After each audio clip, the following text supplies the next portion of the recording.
Okay, Perry Taylor has come to join us tonight. He's a member of the U.S. Coast Guard Auxillary. He's been working with the Coast Guard Auxillary for 5 years. He spent more time under the ocean than on the ocean, according to this. Graduated in 1971, United States Naval Academy, and served on board the missile submarine USS, butcher the name? Casimir Plus. There you go. And he served on a nuclear attack submarine, and he was part of that commissioning crew. And then upon leaving active duty, he continued his naval career as a reservist and assigned to various submarine support units, and retired from the Navy as a captain in 1998. So very impressive. So Perry is now a member of the U.S. Coast Guard Auxillary, flotilla. He's assigned as staff officer for vessel inspections in the Piedmont area and sector North Carolina. In addition, he's also served in the National Vessel Examination Doctorate, responsible for management of the Coast Guard Vessel Examination Program. Oh, so you're over the whole program of this vessel. And then in his civilian career, Perry's worked as a combustion engineer at Citicorp, MCI Communications, and in his spare time, Perry loves to be on the boat. You paddle or you float? No, power. Power boat. It's lazy. So with that, Perry.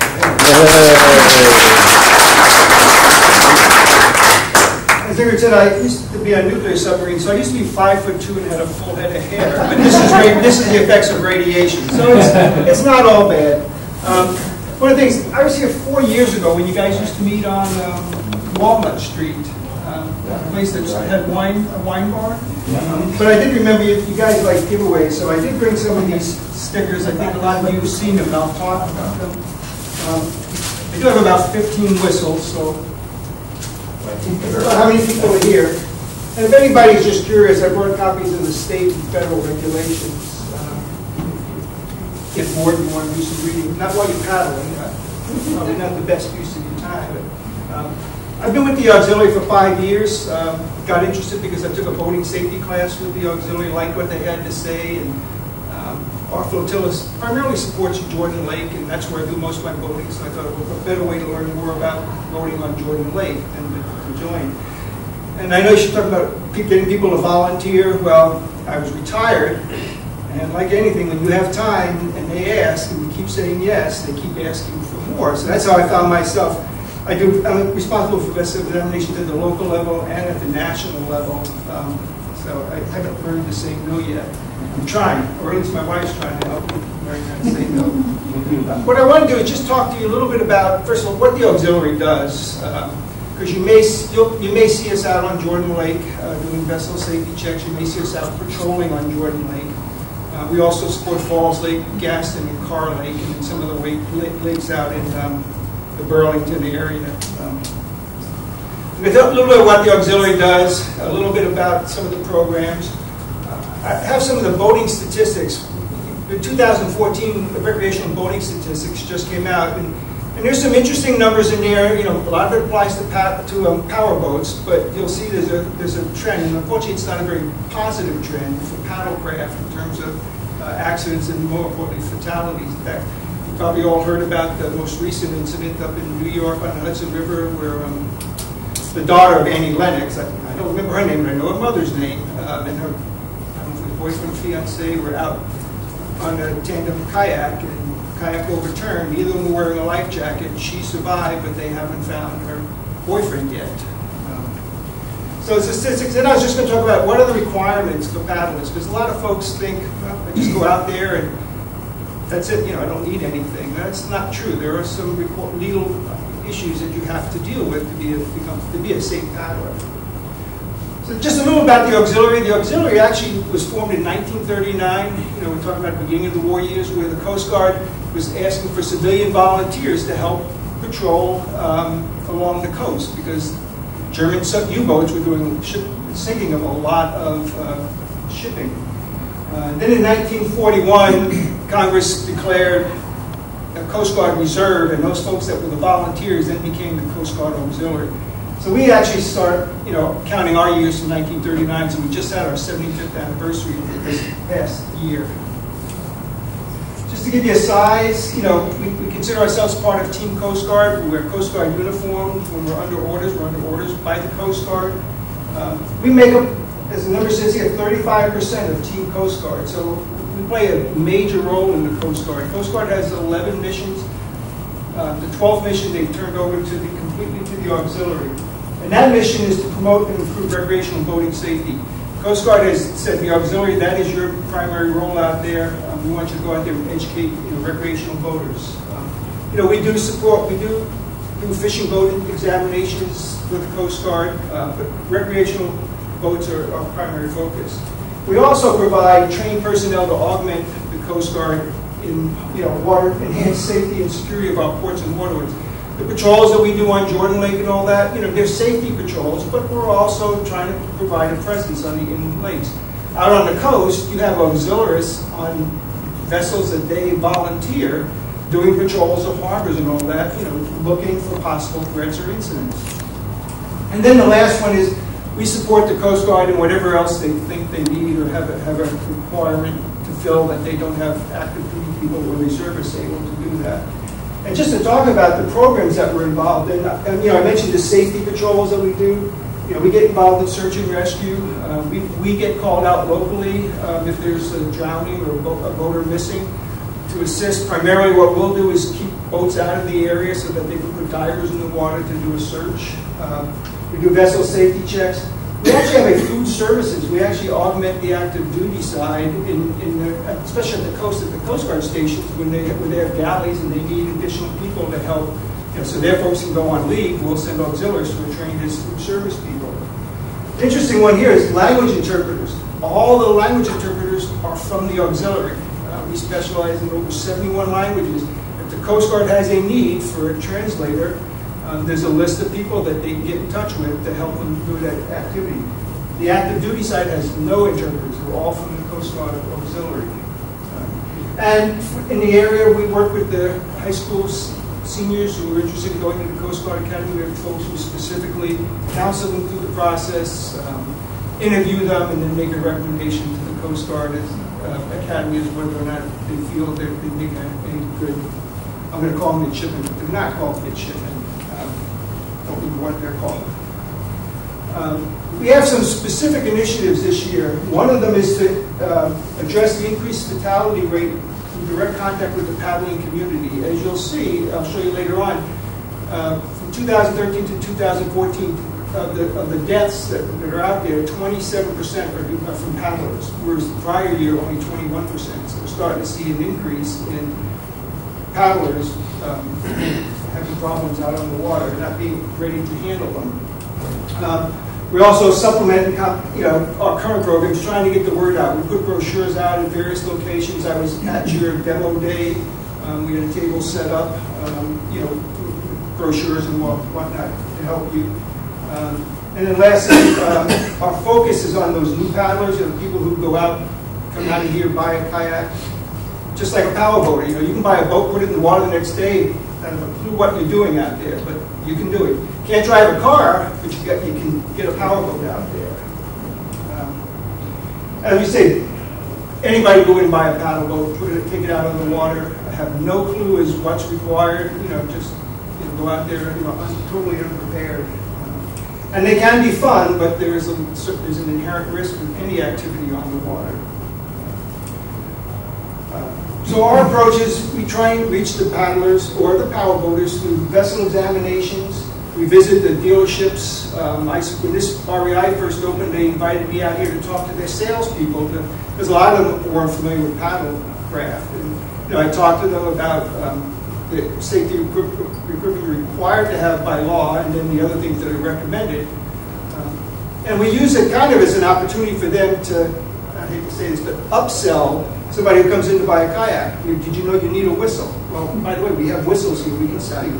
If you're going to go out at night, or think you're going to be out at night, you need to have a white light to illuminate yourself.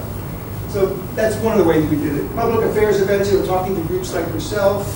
We do offer courses primarily geared for power boaters, and we do have a paddlecraft class, but we don't have, and it's all classroom though, it's not on the water that we offer. And we do patrols to try and educate the public. So let me talk a little bit about the 2014 boating statistics just released. Obviously, it takes a while to compile all the data. Year over year, you can see deaths are up 9%. We've had 3 years of declining, deaths on the water. Same thing with injuries. We had a decline. Now we're seeing a slight increase in injuries. Accidents are relatively flat year over year.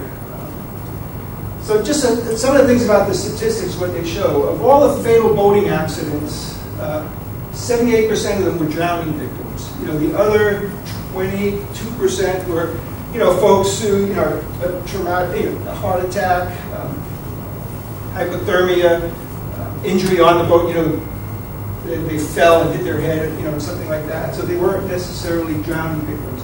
And 84% of that 78% were not wearing a life jacket at the time they went in the water. That's not to say that the life jacket would have saved their life, but at least it would have made the recovery a lot quicker. Because the family members, are sitting, waiting anxiously, like the two boys that were lost off of Florida, the 14-year-olds that went out.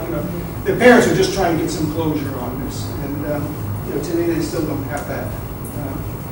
80% of the people who drown are on small vessels. So we're not talking about these big boats that are out there on the coast. We're talking about the folks that you're going to see on the inland lakes. When instruction was known, 77% of the folks that were involved that died never had a course in how to boat. Maybe they've been boating all their life, and maybe they've been doing something wrong all their life, but no formal course of instruction. The major causes for deaths, the operator inattention, just not paying attention to what's going on out there, watching the person they're pulling on the water ski, not looking in front of them. Every vessel is required to have a lookout. If you're the only person on board, you're also the lookout, in addition to the helmsman. Inexperienced, excessive speed, and alcohol rank is contributing factors. The number one contributing factor, though, is alcohol. 21% of the deaths were attributed to alcohol. So these are the trends. As you can see, the black line represents accidents. We were going down. We've kind of flattened out a little bit.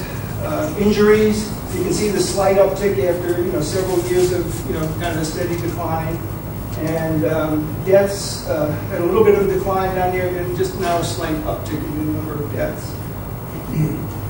People just don't understand how dangerous it can be out in the water, and I'll show you the profile of the typical boater later on. And you would think it's because of bad weather and all that. It's not. Now in North Carolina, our area we're responsible for is North Carolina, Maryland, and Virginia. You can see the red line represents North Carolina. So in terms of boating deaths, North Carolina has had an uptick in boating deaths after 3 years of a decline. And it's the same thing with accidents. You can see, actually, in North Carolina, we've had a decrease in accidents, whereas the other areas that we're responsible for had a slight uptick. And then, in terms of trends, the vessel length, you can see the blue line represents drownings, and then all the deaths, you have the rest of them in red. You can see that we're talking about small vessels that are typically having the problems. When you get to the larger vessels, not nearly the amount of problems that you see. Does hypothermia count as a drowning? Yes. Yeah. If you entered the water, I mean. Yeah. What doesn't count as a drowning is if your boat is anchored and you go swimming off your boat and you drown. That's not a boating accident. That's a swimming accident. Yeah. But if you're water skiing and you hit something, that goes into these statistics. I put the numbers here by vessel type, so you can see in canoes of the 610 drownings, 75 of those occurred on a canoe, 58 were on a kayak, 32 were in a rowboat, a john boat, non-motorized, and actually we had 2 on paddle boards. The one thing paddleboarders don't realize is they are a vessel. The Coast Guard has identified a paddleboard as a vessel. Therefore, the same requirements that you have as a paddler applies to paddleboards. How many times you go out on Jordan Lake and you see somebody on a paddleboard here? They don't have a life jacket. It's not even in sight. It's not strapped to the board. Well, part of the problem there is there's a issue between the federal government and the state government. North Carolina says all our lakes are swim areas. The entire Jordan Lake, the entire lake is a swim area. Federal government says, well, wait a minute, you have designated swim areas on Jordan Lake. So how can you say the whole lake is a swim area? Well, North Carolina will win that argument unless they agree with what the federal government is saying. So you see paddleboarders out there without a life jacket. Technically, because the whole lake is considered a swim area, they will not get ticketed. Some of the other issues, like having a sound-producing device, they need to have that. But so we're, paddleboard, fast-growing sport, among the young folks. And see okay, another slide that just kind of shows you the trend. This is the first time they've had any deaths. Does a jet ski fall under boatman or personal water? Is there one for personal water? Yeah. Yeah, personal watercraft. That's a jet ski. So was there another question? Now, in terms of no formal instruction, you can see 77% of the drowning victims had no formal course of instruction where it was known. The auxiliary we do, and Power Squad, we provide classes. The internet provides classes. Anybody go on the internet, take a boating safety class. In North Carolina, let me just explain. In North Carolina, if you're operating a power boat that's 10 horsepower or more, you're required to have take a boating safety class and have a certificate if you were born on or after January 1st, 1988. Basically what that means is if you're 27 or younger, you have to have a boating safety class before you can operate. Next year it'll be 28, because in January 1st, 1988 is a fixed date. Virginia, on the other hand, by next July, anybody who operates a powerboat will have to have a boating safety class. They've been phasing it in over the last 5 years, and next year it's everybody. So before you can operate a boat, you have to take a boating safety class and have that little card to prove it. And so a lot of people more comfortable with taking it on the internet, especially young people.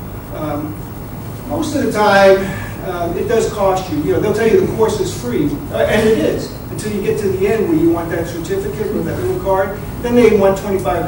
You'll give them a credit card, and they'll send you the card. I tell people if you're really looking for a truly free course, Boat US. If you go to boatus.com, on the left-hand side, you can take their class. It's like 10 lessons. You can start and stop wherever you want. When you first log in, they ask you for a lot of information. I went and took their online course just to see what it was like. And, when I had to register, they wanted to know my birthday, my height, weight. I'm going, geez, why do they need all this personal information? Well, because at the end, when you get the certificate, that's how it identifies who you are. But it truly is free on Boat US. You can start and stop the lessons. At each lesson, you take a series of tests, questions, multiple choice. And then at the end, you take a 77-question multiple choice test.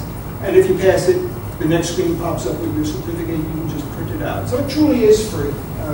And worth it, if you have anybody who's interested in doing boating of any kind.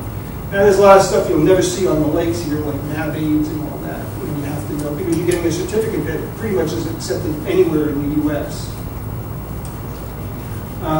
Just looking at the trends, the blues, the dark blue, and the really dark blue, whatever you want to call that, those are the areas in terms of, deaths per 100,000 recreational boaters. So you can see where the problem states are. The biggest states, and we'll talk about that in a minute, Florida, Texas, and California tend to have the highest incident of boating deaths. When I talk about paddlecraft, you can see what the trends are. For canoes and kayaks, it's the red line, and you can see since it's, if you were to put in a trend line here, you can see it's got a positive slope. Rowboats tend to be going down. I think that's probably because more people are moving over to something a little bit more exciting than a rowboat. But you can see here, stand-up paddle boards. We're just starting to see the first uptick in stand-up paddle board deaths. So if you were to go through the study and say, okay, so what's the typical fatality? What's that person look like? Well, first of all, it's in an open motorboat. That's good news for paddlers. It's not you. Between the ages of 36 and 55. If I look at the paddlecraft deaths, they tend to be 20 to 29-year-old individuals. That's where you see, we're not talking about a lot of deaths, but that's the average age in there. No life jacket. Alcohol was a contributing factor. We mentioned 21%, the highest contributor to deaths.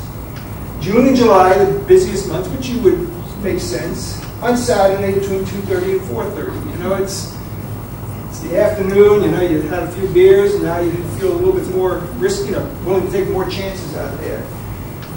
It's on lakes and reservoirs. It's not on the ocean, where you would think, you know, there's a higher risk. It's in calm waters. You know, when we say, you know, wavelength height of less than 60. That's the chop out on Jordan Lake. You know, in the middle of the afternoon.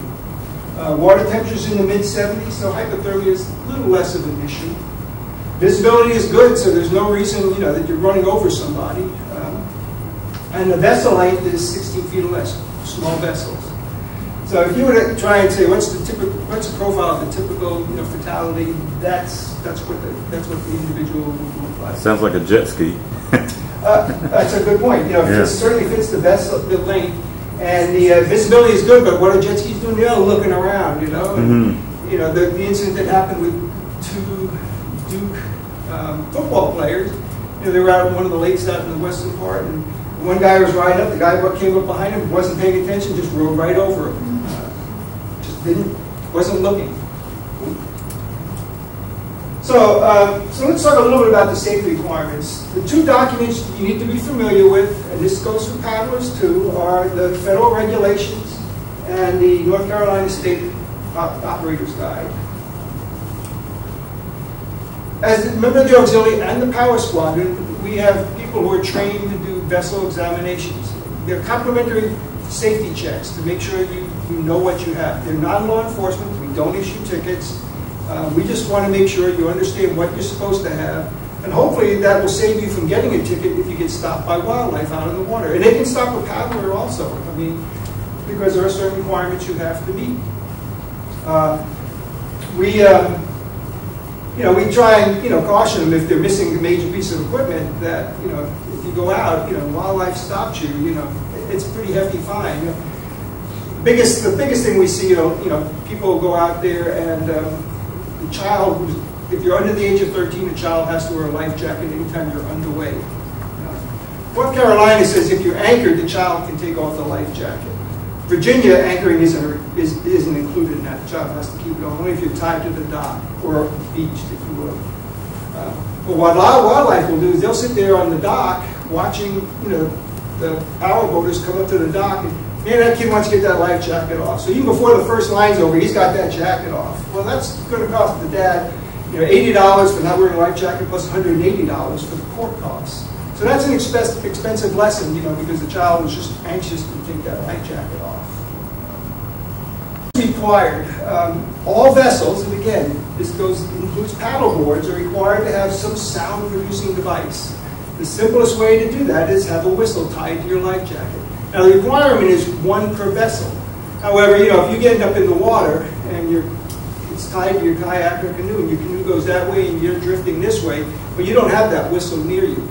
Now, is it a big deal? Hopefully people will see you. But if it's starting to get dark out, or you're floating around and it's getting dark, the whistle at least will alert if somebody's coming down on you. At least hopefully they will hear it and then slow down and look for where the noise is coming from. Required to have a life jacket. The life jacket has to say on the label. We always tell you, read the label. It has to say it's Coast Guard approved. You can go into Kmart, you can find life jackets on the shelf, a Barbie life jacket for a little kid, but that may not have Coast Guard approved inside because it's designed for a pool, that type of environment, not designed for boating, if you will.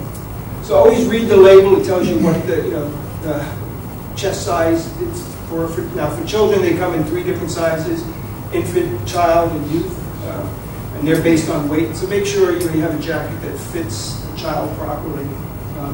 Overall vessel condition, we want to make sure, you have hatch covers, watertight compartments, that the cover's in place, proper flotation. If the canoe is open design, you may want to have some flotation, styrofoam, blow-up bag, something in there, paddles in good condition.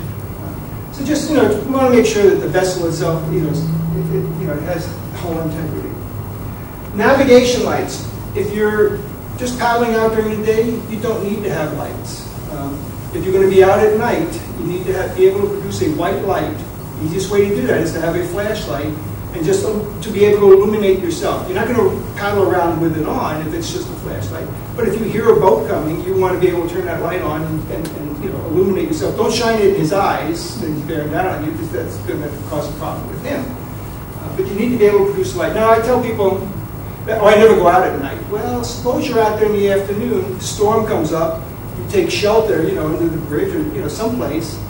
Storm passes and you start coming in. Now it's dark. So you should kind of think ahead. And, carrying a little flashlight, in a watertight bag is not a big deal. Easy to do. But if we do the examination during the day, or wildlife stops you, they're not going to ask for that during the daytime. It's only at night. Visual distress signals, only required if you're paddling offshore. In North Carolina, visual distress signals are required if you're paddling on the Great Lakes, or if you're paddling in coastal waters, the seas, the territorial seas. The requirement goes away if you're coming in from the ocean and you pass the point where on either side of the landmass is less than 2 miles. Once you cross that point coming in, visual distress signals are no longer required. So if you never go out to the coast, technically you don't need them. Are they nice to have? Yes, especially if you get stuck out there at night and you've got a problem. The easiest way to get help is you light off a flare. Because people don't light off flares unless, in fact, you can get a ticket, you'll get a fine if you light off a flare and it's not an emergency situation. So if you do any coastal paddling, you may want to, carry a pack of flares you can buy off the shelf at Walmart for, I think it's like $21 for a package of 4. You only need 3, but they sell them packages of 4. Don't understand. What you want to do, though, is before you purchase them, kind of roll them around inside the package and look for the expiration date. They're only good for 42 months. They only have a 42-month shelf life. So if they've been sitting in Walmart for 3 years, waiting to be sold, and you go to purchase it, well, now you've only got a year left on it.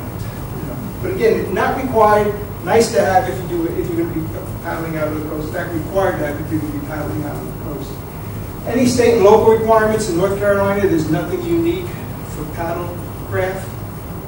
So what I just went through are the federal requirements, and they apply in North Carolina. Other states may have issues where they want paddlecraft registered. Not the case in North Carolina. Only if you put an engine on that canoe are you required to have it registered.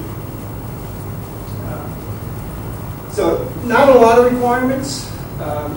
If you have that life jacket and you choose not to wear it, just make sure it's on board. Because I talk to people at when you're getting ready to launch, and they say, well, it's in the truck, I'm not taking it with you today. Well, you have to have it with you.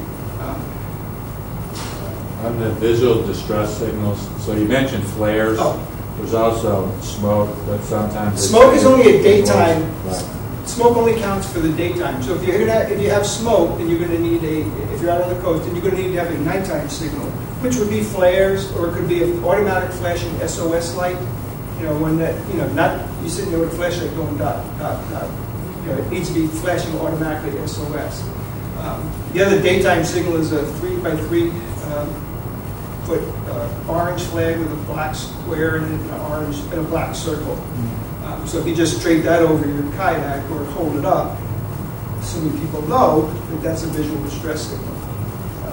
How about the dye markers? I think on one of our club DVDs it was saying that the smoke gets blown away a lot of times. But are dye markers only good from the air? They are. But they're an acceptable daytime device. At night, you wouldn't be able to see them. That's why I thought the easiest way to satisfy the requirement, if you feel you're going to be going out on the coast, is buy a package of flares, 3 flares. That meets both day and night, so you don't have to worry about what time. When am I going to have the problem? Because you don't know when you're going to have the problem. So those are the only thing that's all that's required. So we do have strobe lights that you have on your life jacket. Those aren't considered. A strobe light is a distress signal. Yeah. But by the Code of Federal Regulations, they are not a quote, visual distress signal. And there's a subtle difference. Waving your arms up and down is a distress signal. If you have a gun, shooting a gun every minute is a distress signal. But they're not the legally binding visual distress signals that are outlined They're more like international signals. Most of the people on Jordan Lake, if you wave your arms up and down, they're going to wave back to you. We tell them, you put a life jacket in your arms, especially power boaters, because they usually have extra life jackets on board. Just wave those up and down in your hand. Maybe somebody, again, this is the educated boater versus the guy who just is out there having a good time, not paying attention. Most of these items I think you're all familiar with. The marine radio, highly recommend those. Maybe not so much on Jordan Lake, although Crosswinds Marina monitors channel 16 all the time when they're Boat US, Towboat US, which is on the lake. They monitor, when they're on the lake, they're monitoring channel 16. So if you have a problem, if your cell phone, you're calling this number, nobody's home, call this number, nobody's home, Get on a marine radio, get on channel 16, and just tell them what your problem is, and hopefully they can find you and get help to you. Plus, they all come with weather alerts, so you can push the button and get the weather forecast, which is pretty important when you're out on the water, because it could be nice if there's a storm coming in. And the Coast Guard Auxillary monitors it. Yes, when we're manned. June, July, and August, I think it is. Yeah, when we're out on the water, which is typically not every weekend, but if we're out there, we'll make an announcement on channel 16 that we're available if you have a problem. Again, not required, but there's areas in Jordan Lake where you don't have cell phone coverage. So if you have a problem, having the marine radio, you can get them for around $100. Not a minor investment. Some of them will actually come with a little flashing SOS light on it for you. So now you've got your nighttime visual distress signal. I have one standard Horizon. You push the button and it just will flash, a white light SOS. Weather really I think is the most valuable. When I go out on the lake, I take it mostly because I'm trying to listen to any weather alerts. Because bad weather can come upon you real quick. I have one with the MMU. It's a distress built into the radio. Yeah, it'll tie in and actually broadcast your position. It gets relayed. It's satellite will relay back through a Coast Guard station. Coast Guard stations around the U.S. Are monitoring for that. But the best thing about that is it's also it's giving a position indication because it's got GPS built in. Right. Now you're getting into the $170 plus range. But for $100, a small VHF radio certainly worthwhile. And if you're out paddling together trying to get somebody's attention, if you all have agree on a channel, you want to get on to talk. And there's a list of the channels that are open. Channel 16 is you don't want to use channel 16 for just chit chat because it's kind of an emergency calling channel. But you can call them on channel 16 and tell them to switch over to channel 23 and then have your chit chat. And then other recommendations. First aid kit. Doesn't have to be a fancy one. You just kind of think of the stuff that happens to you out on the boat, blisters and whatnot. So maybe just some bandages, some first aid ointment. Again, it doesn't need to be something very sophisticated. You all know what kind of issues you've run into in the past out there, so just you be prepared for it. We say file a float plan. You don't have to file something. Just make sure somebody knows where you're going, and more importantly, where you're launching from. Because if you just tell them you're going to Falls Lake or Jordan Lake, and you don't come back, well, where are they going to start looking for you? If you say, I'm going to Farrington Point, they'll at least look for your vehicle there, and if they don't see your vehicle there, then they're going to think, well, okay, he just stopped off having a couple of beers and, just running late. And I always like to say, make sure you tell somebody who cares, because if you go to a divorce, your wife may wait a couple of days, before she calls it in. So make sure it's somebody who's got some interest in making sure you come back. Again, it doesn't have to, just let them know where you're launching from, so they know where to start looking. And the big thing we highly recommend is these if-found contact stickers. You can use your Sharpie waterproof marker. Just write your phone number on it. And then put it inside the kayak or the canoe. You don't want to advertise it on the outside, just on the inside. So if your canoe or kayak washes up on the shore and you're not with it, at least somebody can call that number to find out. Maybe it was stolen, which has happened, and kids take it out for a joyride, and then they just leave it there, and go home at night. Well, now that the park rangers coming across it or wildlife, they don't know what's the situation. So. At least being able to call someplace to find out, was it stolen and all that. I always recommend that most canoes, kayaks, have a hull identification number etched in on the starboard stern side. Make sure you know what that number is. When we do vessel safety checks, we write that number on our form. So you at least have a record of it. So if somebody finds it, you can say, yep, that's mine, because here's the whole identification number that I've recorded someplace. It may be on the sailor's receipt. Again, we encourage you, if you get a vessel safety check. We just kind of go over these same items, but sometimes, people like to hear it a couple of times, or you may have somebody new who's not familiar with all the requirements. You guys do a great job. When we were out there for your demo day on Lake Crabtree, I've never seen people so well prepared in terms of what they're supposed to have on board. Although I do remember this one gentleman, looks like he just bought the kayak, and he's coming down. He's got his life jacket, nice life jacket, but it's wide open. It's just, I guess it's too hot to button it up. But those are the kind of things we just try and make sure people are aware of. And the only life jacket that's going to save your life is the one you're wearing. And I realize they're hot, but it's well worthwhile. Any questions or anything I can help you with? Again, groups like this, you guys know what you're doing out there. It's that newbie out there. And, when you're out there and you recognize somebody who's out there for the first time, or it's always nice to kind of point out something to them, in a nice way. That little piece of advice that hopefully someday may just save their life.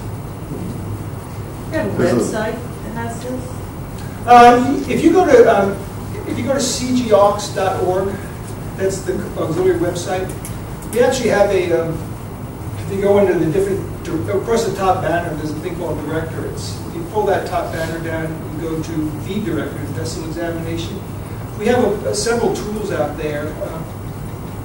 Most of them are designed for power boaters, but the vessel safety check for a power boater is a little bit more detailed. There's more items we have to check: fire extinguisher, throw cushion, make sure they have a throw cushion on board.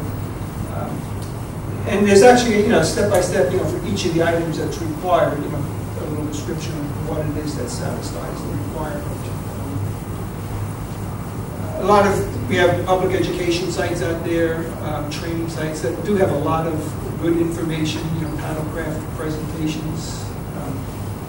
So yeah, it's like a lot of websites. There's a lot of good information. You just gotta click and keep working yourself around to find something. I still have to do that myself. I know it's out there somewhere, but not quite sure where it is. And if you Google a lot of this stuff. Somebody had wrote in a question that I had opened up. What we have is help desk tickets. You go out to cgaux.org. There's a link to open up a ticket. You ask your question, then it gets assigned to somebody at the national staff. So I get all the vessel examination type questions. The person asked the question, are there any videos out there? So I Googled, vessel examination videos. Sure enough, a whole bunch of them came up, I've tried to be as polite as I could, just telling them, just Google, this, and you'll find there's a wealth of information out there. You just got to ask the question the right way. And then it's trial and error to which ones are really meaningful. So are we switching over to life jacket from PFT now? Actually, what's changing is the labeling of life jackets. The technical name is personal flotation device. And the labeling is going to be changing. The U.S. is the only one that calls them type 1, 2, 3, 4, and 5s, if that means something to you. Most of you wear type 3 out there. The U.S. is the only country that does that. The rest of the world uses two designations, wearable or throwable. If it's a wearable, read the label and it'll tell you under what circumstances or what conditions that life jacket is designed for. Whether it's open ocean, you're not going to wear a type 3 life jacket out off the coast. You wear a type 1. But inside now, we migrate, the manufacturers are going to be changing over. It's probably going to still take a couple of years, even though it was Congress, it was approved back in 2014. But there's a phase-in date that the manufacturers have to comply. So going forward, they're going to be wearable and throwable. And if it's a wearable, you have to read the label to tell you what it's intended use for. You see a lot of folks with inflatable life jackets. Well, there are two types of inflatables. One is a type 5 that says only counts if worn. So if you're out on the lake and you get stopped by wildlife and he says, where's your life jacket? And you point to the one over there, he picks it up and it says, geez, it's type 5, only counts if worn. You don't have a life jacket because you're not wearing it. Yeah. Now there are inflatables now that say type 3 on them, which means you don't have to wear it for it to count. The biggest problem we have are fishermen. Fishermen like the inflatables because they're lightweight, they can move around a lot easier. But they got to read the label, because if they're out and they're not wearing it, it's a type 5, then they could get a ticket for not having a life jacket. I've seen like either reporters in like a semi-water area that have these little, it's like almost like a strip. Just a simple strip. Is that the inflatable? Yes. Okay. Yeah, it looks like a pair of suspenders. Yeah. Maybe wide. They are comfortable, and their cost is not unreasonable. The only problem is, once they inflate, you have to rearm them. Well, there's a cost to rearm them, anywhere from $15 to $25 to buy your rearming kit, because that CO2 cartridge that causes it to inflate is now discharged. So, so they're a manual inflatable, one where you have to pull to make it work, runs you about $100. An automatic inflatable, which has a pull lever, but when you hit the water, it will automatically inflate. So if you hit the water and you're unconscious, manual one is not going to do much for you because you're not, conscious. But an automatic one will, has a little pill in there that dissolves very quickly, causing the CO2 cartridge to get punctured and inflate. That's the best kind for a fisherman who goes out at night by themselves. You want an automatic. They run you anywhere $150 up. The rearming kit is a little bit more expensive because you've got the CO2 cartridge, but you got that little pill cartridge that you have to replace too. So, but they are comfortable. Now, does that mean if the water splashing on you, it can get wet and go off? Some of them it can. I mean, you have to read what type. Most of them are hydrostatic pressure. So under like 6 inches of water will cause it to inflate. So rain won't cause it to inflate. But there are some where if it gets wet, that pill could dissolve. So it's just reading the label again and understanding when it's best, what it's intended for.